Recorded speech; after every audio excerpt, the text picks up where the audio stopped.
గత కరోనా కానుండి మా బార్లు మొత్తం దెబ్బతిన్నాయి. కరోనా వల్ల నష్టపోయాం.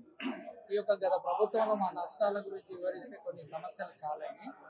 ఈ ప్రభుత్వంలో కూడా కొత్త ప్రభుత్వం ఏర్పడింది కాబట్టి దాని మీద ఆల్రెడీ రిప్రజెంటేషన్ మినిస్టర్ గారిని కలిసాం, ఎక్సైజ్ మినిస్టర్ గారిని 2-3 సార్లు కలిసాం, కమిషనర్ గారికి ఇచ్చాం, రిప్రజెంటేషన్లు ఇచ్చినాం. మా ఉద్దేశం ఏంటంటే అక్టోబర్ 1 నుండి మన ఎక్సైజ్ ఇయర్ స్టార్ట్ అవుతుంది. సెప్టెంబర్ 20 తారీఖు నుండి లైసెన్స్ ఫీజు కట్టే విధానం ఉంటుంది కాబట్టి గత ప్రభుత్వం ఆ సమస్యలను ప్రభుత్వం దృష్టికి తీసుకుపోయి ఈ జీవోలో మార్పులు చేర్పులు చేస్తారని ఈరోజు ప్రెస్ మీట్ పెట్టడం జరిగింది. ముఖ్యంగా ఏంటంటే మా బార్లు నష్టపోవడానికి కారణం ఏంటంటే ఈ యొక్క వైన్ షాప్ బార్ అనేది 2 కళ్ళ లాంటివి కాబట్టి వైన్ షాప్లో ఈ పర్మిట్ రూములు అనేది విచ్చలవిడిగా అయింది. అది రూల్ ఉంది, జీవో ఉంది, అది ఇంప్లిమెంట్ చేయమని కోరుకుంటున్నాం. దానివల్ల ఏంటంటే పార్కింగ్ కానీ పర్మిట్ రూమ్ బార్లకు పార్కింగ్ దానికి డిస్టెన్స్ రోడ్ల మీద న్యూసెన్స్ అవుతుంది కాబట్టి అది కంట్రోల్ చేయండి అని ఒకటి, ఈ డ్రంక్ అండ్ డ్రైవ్ ఒకటి కొద్దిగా ఇబ్బంది పెడుతున్నారు. తర్వాత ఈ యొక్క సమస్యలు ఈ ఉన్నాయి కాబట్టి మేము బాగుపడాలంటే ఈ యొక్క ఇంప్లిమెంట్ చేస్తే ఒక చట్టాన్ని తీసుకొచ్చినప్పుడు ఆ చట్టపరంగా చేస్తే బాగుంటుందని. ఇంకోటి బెల్ షాప్లకు మేము అగ్నెస్ట్ కాదు, అందరికి తెలిసిన విషయం. మా బార్లు ఉన్న దగ్గర ఆ బెల్ షాప్లను కొద్దిగా కంట్రోల్ చేయాలని. తర్వాత ఈ డిస్టెన్స్ పక్కనే బార్ పెట్టడం కోట్ల రూపాయలు పెడుతున్నారు, పక్కన ఈగోకి వచ్చి ఇంకో బార్ పెడుతున్నారు, పక్కన వైన్ షాప్ పెడుతున్నారు. ఈ లైసెన్స్ కొట్టుకునే అధికారం ఉంది కాబట్టి దీని ఒక 1/2 కిలోమీటర్ ఉండే విధంగా ఎక్కడైనా అది ఒకటి చేయమంటున్నాం. ఈ బంధులు మన హైదరాబాద్లో బంధులు విపరీతమైనవి. ఇంతకుముందు గాంధీ జయంతి 26 జనవరి, అక్టోబర్ గాంధీ జయంతి, 15 ఆగస్టు, 26 జనవరి, ఈ 3 ఉండేది. రూల్ కూడా ఉంటుంది. ఇప్పుడు ఏంటంటే చిన్న దానికి బంధు, బోనాలకు బంధు, శ్రీరామనవమికి బంధు, తర్వాత హనుమాన్ జయంతికి బంధు, ప్రతిదానికి బంధు, ఎలక్షన్ల బంధు, ఆ బంధు ఈ బంధు, నెలకు సంవత్సరానికి మాకు 1 నెల బంధులు వస్తున్నాయి. అది మేము డబ్బులు కట్టి మేము నష్టపోయి బంద్ చేసినాక రెవెన్యూ కలెక్ట్ చేసుకుంటున్నాం. గత ప్రభుత్వంలో మాకు ఈ బంధులకు రిఫండ్ ఉండేది, ఇప్పుడు ఈ మధ్య ఇస్తలేరు కాబట్టి ఈ బంధులకు మీరు ప్రభుత్వానికి సమాజం పట్ల మీరు బంధు పెట్టామంటే ఎన్ని రోజులన్నా మేము బంధు పెట్టడానికి రెడీగా ఉన్నాం. మాకు వ్యాపారం చేయకుండా ఆ లైసెన్స్ ఫీజు ఏదైతుందో మాకు రిఫండ్ ఇవ్వాలని మరి కోరుకుంటున్నాం. ఇంకోటి ప్రతి సంవత్సరం ఈ రెన్యువల్ ఉంటుంది మాకు లైసెన్స్, దాన్ని 5 ఇయర్స్కి ఒకసారి రెన్యువల్ పెట్టాలని కోరుకుంటున్నాం. ఇంకో ఈ హైదరాబాద్లో కానీ చుట్టుపక్కల ఏంటంటే ఓనరు వైన్ షాప్ బార్లు అనగానే 10,000 ఉన్న రెంట్ను ₹1,00,000 ఇవ్వాలని డిమాండ్ చేస్తున్నారు. ఇంకా 5 సంవత్సరాలు 10 సంవత్సరాల అగ్రిమెంట్ తర్వాత నువ్వు 10% పెట్టు, 20% పెట్టి ఉంటే ఉండు, లేకుంటే ఖాళీ చేయనేది వాళ్ళు ఇబ్బంది పెడుతున్నారు. కాబట్టి అలాంటిది కాకుండా మేము స్టాంప్ డ్యూటీ కట్టడానికి రెడీగా ఉన్నాం. ట్రేడ్ లైసెన్స్ విధంగా చేయమని, అది రిజిస్ట్రేషన్ డాక్యుమెంట్ దాన్ని ఉండకుండా చేసి stamp duty, registration stamp duty ఏదైతే ఉందో మేము మామూలుగా కట్టడానికి ఉంది. రిజిస్ట్రేషన్ డాక్యుమెంట్ లేకుండా ఎన్ఓసి ఒక్కసారి ఓనర్ ఇస్తే దాని మీద ఇంప్లిమెంట్ చేయమని ప్రభుత్వం దృష్టిలో పెడుతుంది.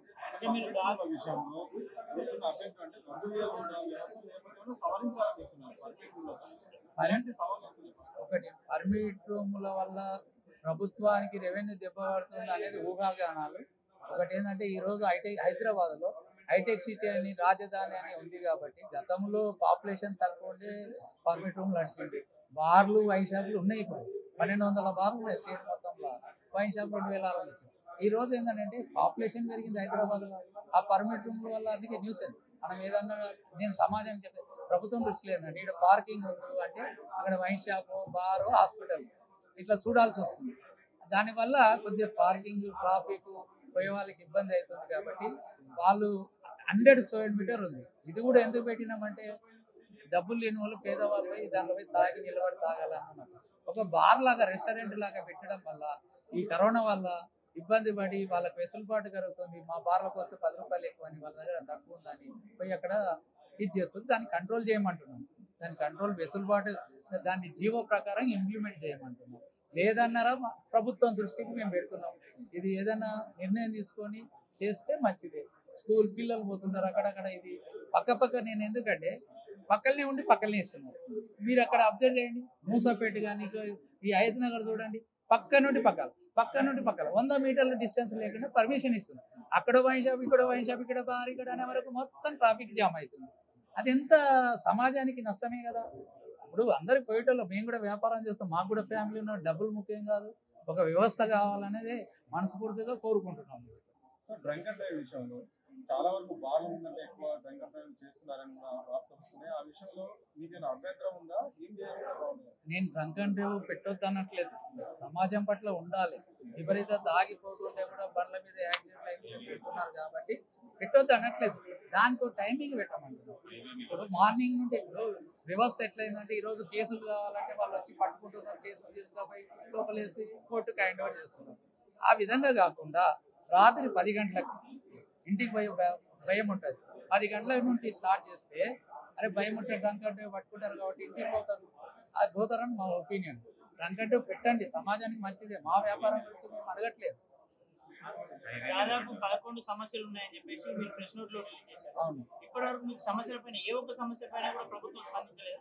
ఇప్పుడు కొత్త ప్రభుత్వం వచ్చింది కదా, 6 నెలలు అవుతుంది కాబట్టి రిప్రజెంటేషన్లు ఇచ్చినాము. ఇప్పుడు కొత్త పాలసీ వస్తుంది. మాకు సెప్టెంబర్ 20 లోపల పాలసీ తీయాలి. గత ప్రభుత్వాలు ఏంటంటే పాలసీ మ్యాటర్ తీయలేదు, పుట్టిగా ఎడ్డిగా నడిపినాం. ఏదంటే అది పేపర్ మీద రాసేసి పెనాల్టీలు అని అన్నీ తెలిసిన విషయమే.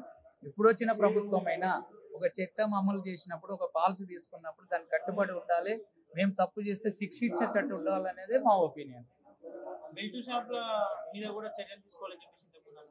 ఇక అది బెల్ట్ షాప్ అనేది గవర్నమెంట్ నిర్ణయించుకోవాలి, మా బార్లకు సంబంధించింది కాదు. ఒకరు ఎక్కువ చేస్తున్నాం. కార్పొరేషన్ లిమిట్లో ఈ హైదరాబాద్ కానీ, వరంగల్ కానీ, హన్మకొండ కానీ ప్రతి జిల్లా హెడ్ క్వార్టర్లు ఏంటంటే బార్లు ఉన్నాయి. బార్లు వెనకాల తీసుకొచ్చి వైన్ షాపులు తీసుకొచ్చి అమ్ముతున్నారు కాబట్టి దాన్ని ఒకటి కంట్రోల్ చేయమంటున్నాం. జిల్లాల ఊర్లో పోటీ అమ్ముకుంటే మాకు ఇచ్చేది లేదు, మాకు పార్సల్ అనేది లేదు కాబట్టి ఆ విధంగా ఉంది కాబట్టి దానికి మాకు సంబంధం లేదు. దాదాపు ఒకటే పర్మిషన్ మీద 5-6 పర్మిట్ రూములు నడుస్తున్న సందర్భాలు హైదరాబాద్ లో కనిపిస్తున్నాయి కదా, వాటి మీద చర్యలు తీసుకోమని మనం చెప్తున్నాం. తీసుకోమని చెప్తున్నాం. ఇప్పుడు వైన్ షాప్ లో తీసుకుపోయి గల్లీలో వాడు బెల్ట్ షాప్ పెడుతున్నాడు, ఇంట్లో కూర్చోబెట్టి బెల్ట్ షాప్ అనేది తప్పు, చట్ట విరుద్ధం. మళ్ళీ ఇంట్లో పెట్టేసి వాడు గ్లాసు ఫ్రీ, వాటర్ ఫ్రీ, ఒక వైన్ షాప్ లాగా చికెన్ పెట్టి గుడ్డు పెట్టి చూస్తున్నారు. ఆ బెల్ట్ షాప్ లో పోయి చూస్తే తెలుస్తుంది. అది కంట్రోల్ చేయమంటున్నాను. నేను ఏమంటున్నా, సమాజంలో తాగుడే ముఖ్యం కాదు, ఇంటింటికి పెట్టినట్టు అన్నట్టు కాకుండా దాన్ని కంట్రోల్ చేస్తే ఒక పద్ధతి ఉంటుందని మా ఒపీనియన్. బార్ల మీద ఇప్పటి వరకు నీట్నెస్ అనేది అనేక రైతులు జరిగి ఉంటాయి. మరి పర్మిట్ రూముల మీద జరుగుతలేదా? దాన్ని మీ ఒపీనియన్? మేము అదే చెప్పిన, ప్రభుత్వం దృష్టిలో మన బార్లలో వచ్చి మన హెల్త్ డిపార్ట్మెంట్ వాళ్ళు ఇన్స్పెక్టర్లు వచ్చారు. బార్లలో వచ్చి ఇది ఉరుకులాడి హోటళ్ళలో రెస్టారెంట్లలో మన ప్రాబ్లం అయింది, నీట్నెస్ లేదు, చికెన్ కుళ్ళిపోయింది, అదేదని పెద్ద ఎత్తున కేసులు చేసి పని చేసిన విషయం. మా బార్లలో కూడా వచ్చి, మాది కూడా రెస్టారెంటే కదా, మా దగ్గర సేల్స్ లేకనే తక్కువ తెచ్చుకుంటాం, తక్కువ క్వాంటిటీ పెట్టుకుంటున్నాం మాకు తగ్గట్లు. ఈ పర్మిట్ రూమ్లలో మా దగ్గర ఫుడ్ తినేటోటే లేదు. అది కూడా నేను ఒక్కటేసారి దాన్ని కూడా నేను ప్రెస్ మీట్లో పెట్టిన, వాట్సాప్లో మేము ప్రెస్ మీట్ పెట్టినాం. సార్ ఇది కాదు, ఈ రోజు పర్మిట్ రూమ్లలో మరి రెస్టారెంట్ల బార్లలో వచ్చి కేసులు చేస్తున్నారు, దుమ్ము ధూళి పడుతుంది, ప్రాక్టికల్ చూడండి. 4 గోడల మధ్యలో ఏసీలో ఉన్న దాంట్లో వచ్చిన వాళ్ళకేమో కేసులు చేస్తున్నారు. రోడ్డు మీద ధూళి డస్ట్ పడి ఈరోజు దోమలు ఈగలు, వర్షాకాలం ఉంది, దాని మీద చర్య తీసుకొని ప్రెస్ మీట్ చెప్పినాం. మాకు అభ్యంతరం లేదు. అన్అఫీషియల్గా వాళ్ళకి ఎలాంటి ఫుడ్ లైసెన్స్ లేదు, ట్రేడ్ లైసెన్స్ లేదు, ఏది లేకుండా కల్తీలాగా రోడ్డు మీద దుమ్ము కళ్ళ ముందలు కనబడతలేదా? నేను అనేది ఏంటంటే, గరీబ్ వాళ్ళకు ఫుడ్ కల్తీ జరుగుతున్న వారి ఆరోగ్యాలు ఖరాబ్ కావట్లేదా నేను అడుగుతున్నా. ఏసీలో వచ్చేటో తెలివి ఉన్నాడు, ఎడ్యుకేషన్ ఉన్నాడు, తినడు, లోపల వచ్చి తినిపోతున్నారు. వాళ్ళు ఏంటంటే డబ్బులకు తక్కువ పడుతున్నాయి. వాళ్ళు మనుషులే, మన మనుషులే, వాళ్ళకు కూడా తినాలనిపిస్తుంది. మా బార్ల కోసం 100 రూపాయల ప్లేట్ ఉంటే వాడు 20 రూపాయలకి ఇచ్చే.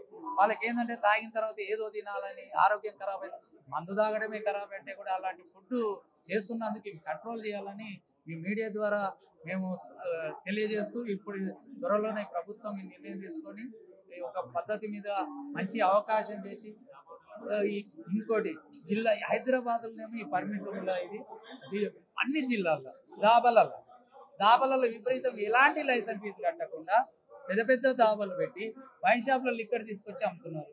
అది రెవెన్యూ దెబ్బ కాదా? అవసరమా? ఇప్పుడు సుప్రీంకోర్టు ఒకటి ఇచ్చింది, ఈ విషయం మీకు చెప్పాల్సి వచ్చింది. సుప్రీంకోర్టు ఏమి ఇచ్చింది? ఫస్ట్ సుప్రీంకోర్టు కమిటీ వాళ్ళు దీనివల్ల అనార్థాలు అవుతున్నాయి, సమాజంలో దేనివల్ల అనార్థాలు అవుతున్నాయి అంటే రోడ్డు మీద ఉండొద్దు, వైన్ షాపులు ఉండొద్దు, బార్లు ఉండొద్దు అని సుప్రీంకోర్టు కమిటీ అందరికీ ఇచ్చింది గత ప్రభుత్వంలో. దాని మీద ఖండించి దీనికి 500 మీటర్లు పెట్టాలి, దాని మీద ఇంత డిస్టెన్స్ ఉండాలి అని చెప్పి పెట్టింది. ఇలా దాబాలలో ఈ విధంగా నడుస్తుంటే యాక్సిడెంట్లు అయితే మరి ఎందుకు ఇచ్చినా మేము కూడా సమాజం పట్ల దూరం ఉండాలని మళ్ళా దాని మీద జీవో తీసుకొచ్చింది. అన్నింటినీ సంబంధిత అధికారుల దృష్టికి తీసుకెళ్ళినప్పుడు వాళ్ళు ఎట్లాంటి సమాధానం చెప్తారు, మీకు ఎట్లా రెస్పాన్స్ ఇస్తున్నారు? పై అధికారుల దగ్గర పోతే కింది అధికారులకు చెప్పండి అంట, కింది అధికారుల దగ్గర పోతే పై అధికారులు చెప్తారు, పై అధికారుల దగ్గర పోతే గవర్నమెంట్ దృష్టికి తీసుకుపోమంటారు. ఇప్పుడు ఈ చైన్ ఉంది కాబట్టి ఇది ఏది ఏమైనా ప్రభుత్వము ఇప్పటికి కూడా ప్రభుత్వం గత 10 సంవత్సరాలలో ప్రభుత్వం చేసిన పాలసీ మ్యాటర్లో అధికారులకు ఒక చట్టపరంగా ధైర్యం లేకపోయింది. ఇక్కడ మా లైసెన్సులకు లేకపోయింది. వాళ్ళు ఏమన్నా రాయాలన్నా కూడా భయపడి అలాంటి చట్టాలు వద్దు. అధికారులు కూడా మాకు ఇద్దరికి రూల్స్ సరైన అవగాహన లేదు, రూల్స్ సరైనవి లేవు. ఇప్పుడు అయినా సరైన రూల్ పాటించండి, ఒక చట్టం తీసినప్పుడు ఇంప్లిమెంట్ చేసేటట్టుంటే తీయండి, ఆ విధంగా మేము కోరుకుంటున్నాం. ఓకేనా, ఫైనల్ గా అధికారులు స్పందించకపోతే తర్వాత కార్యాచరణ ఏమైనా ఉందా? ఇలాంటి కంపల్సరీ అధికారులు ప్రభుత్వం ఇట్లా స్పందించకపోతే ప్రభుత్వం కానీ అధికారులు కానీ ఈ విధంగా స్పందించకపోతే మేము మౌన పోరాటం మా కమిషనర్ ఆఫీస్ దగ్గరికి పోవాల్సి వస్తుంది.